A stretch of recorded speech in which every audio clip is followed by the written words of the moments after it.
World War I, which reached from 1914 to 1918, was a conflict that brought unprecedented brutality and devastation. Trench warfare emerged as one of its defining features. Soldiers dug intricate networks of trenches that stretched across the battlefields, enduring extreme conditions. Life in the trenches was characterized by constant hardship and danger. The conditions were often appalling, with muddy and waterlogged trenches filled with rats, lice, and other vermin. Soldiers lived in close quarters, enduring cramped and unsanitary conditions. They lacked basic amenities and had limited access to clean water, leading to a range of health issues, including dysentery and trench foot. Soldiers faced not only physical discomfort but also mental strain. The constant threat of enemy attacks and the fear of sudden death took a heavy toll on their psychological well-being. The monotonous routine of life in the trenches, interrupted by intense periods of fighting, create immense stress and mental exhaustion. In 1916, during World War I, French General Georges Bugeaud asked his subordinate General Paul Mireau to take the anthill, a well-defended German position. Mireau initially refused, citing the impossibility of success. However, when Bugeaud mentioned a potential promotion, Mireau quickly convinced himself the attack will succeed. In today's video, we will be talking about Path of Glory. Path of Glory is a 1957 American anti-war film co-written and directed by Stanley Kubrick, who famously known for directing 2001's A Space Odyssey, The Shining, and A Clockwork Orange. The film was based on the novel of the same name by Humphrey Cobb. In 1992, the United States Library Congress selected Path of Glory for preservation in the National Film Registry, recognizing its cultural, historical, and aesthetic significance. General, you're saying that more than half my men will be killed. Yes, it's a terrible price to pay, Colonel. But we will have the anthill. But will we, sir? I'm depending on you, Colonel. All France is depending on you. In France, in the First World War, the insane and ambitious General Paul Mireau ordered Colonel Dax to lead his men in a suicidal attacks against Germans in the unattainable anthill. After a massacre of the French soldiers, General Mireau ordered his artillery to drop bombs between the French front line of attack and the trenches to avoid the soldiers to return to the protection of their trenches. The commander of the French artillery refuses to accomplish the order. General Mireau asked his superior General Georges Bugeaud to send 3 men to court-martial and execute them for cowardice through shooting, as an example to the other soldiers. Colonel Dax, a former lawyer, defended his men in the unfair trial. Gentlemen of the court, there are times when I'm ashamed to be a member of the human race, and this is one such occasion.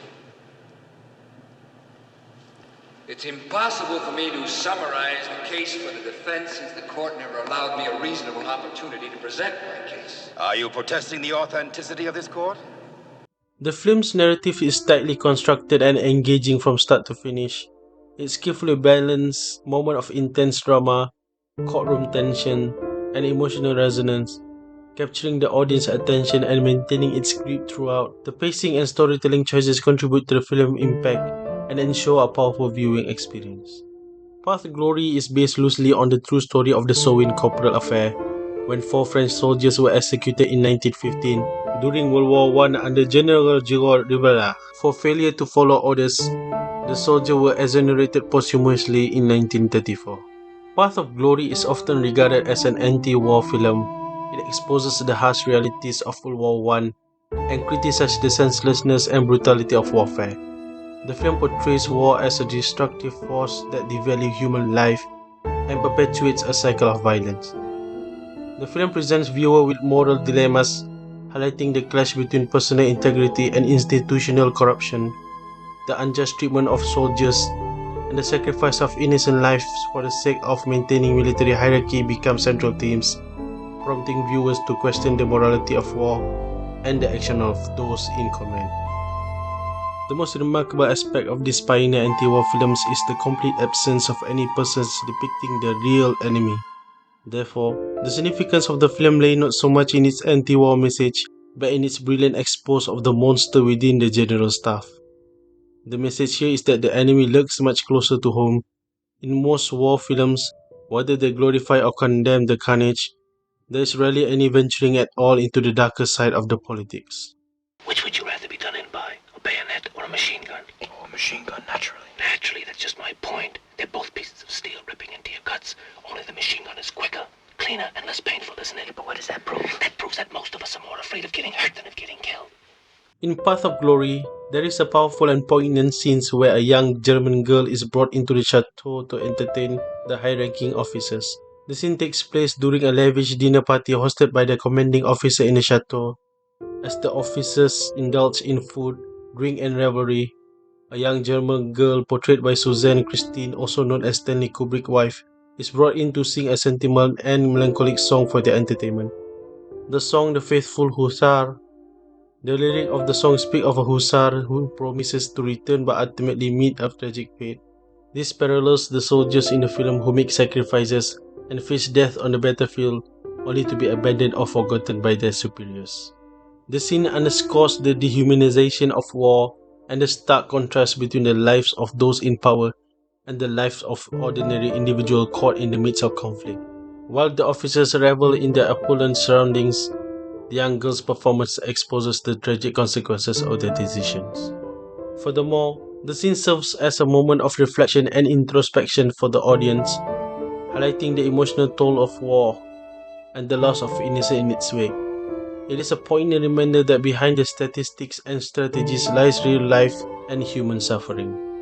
A lot of dignitaries, newspapermen out there. You've got a wife and family. How do you want to be remembered? I don't want to die. Many of us will be joining you before this war's over. I don't care. I don't want to die. Please save me, Sergeant. Colonel Dex is the protagonist and central character of the film. As the leader of the French soldiers, he serves as a voice of reason and justice. Dex fights against the injustice of his superiors and defends his men against false accusations. Kirk Douglas' performance brings depth and emotional resonance to the character.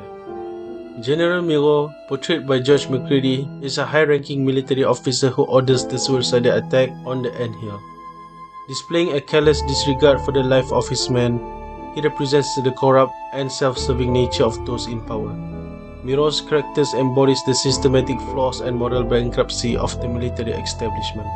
These characters, each with their own motivations and conflicts, interact with one another, driving the plot forward and reflecting the larger themes of injustice, corruption, and the human cost of war.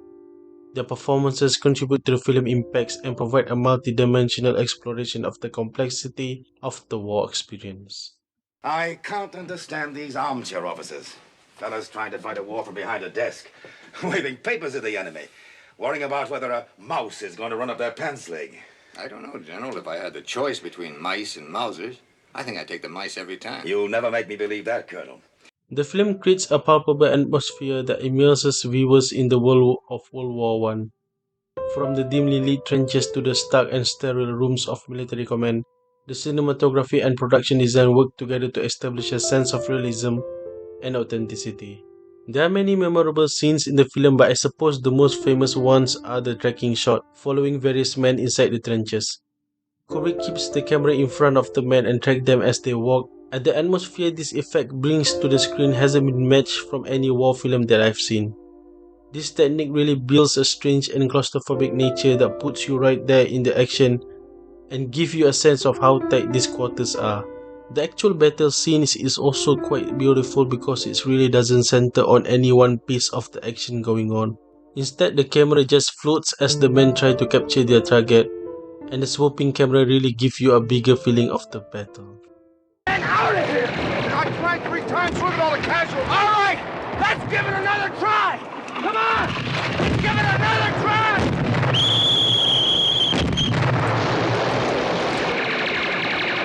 At only 29 years of age and in only his second major studio release, Stanley Kubrick shows the world that he was a force to be reckoned with. Kubrick displays a great control of sound effects and camera movement in the brief but effectively battle scenes that expertly depict the controlled chaos of the trench warfare during World War I.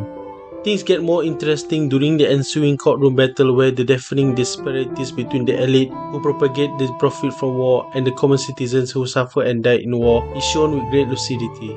Path of Glory showcases Stanley Kubrick's signature directorial style, his meticulous attention to detail, innovative camera work, and the use of striking visual compositions contribute to the film's visual impact and storytelling.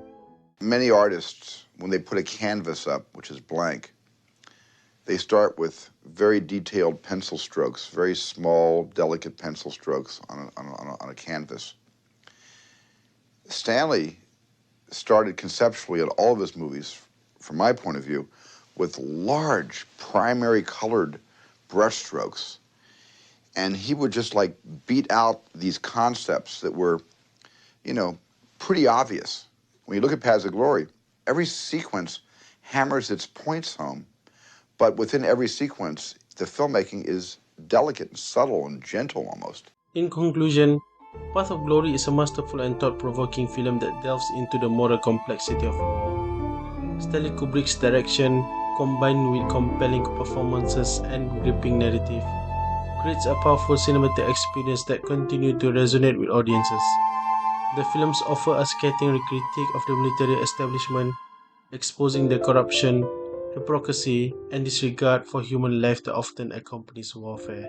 Ultimately, Path of Glory is a testament to the power of cinema in confronting societal issues and provoking critical thinking. It stands as a significant work in Stanley Kubrick's filmography and holds a rightful place among the most impactful anti-war films ever made. Guys, what do you think about Path of Glory? Do you enjoy it? Do you not enjoy it? Do you see it as one of the best anti-war films ever like I do? Or do you have another way of looking at it? Let me know that kind of stuff in the comment below. That's all from me. Thanks for watching. If you like this video, make sure to subscribe for more. Toga out.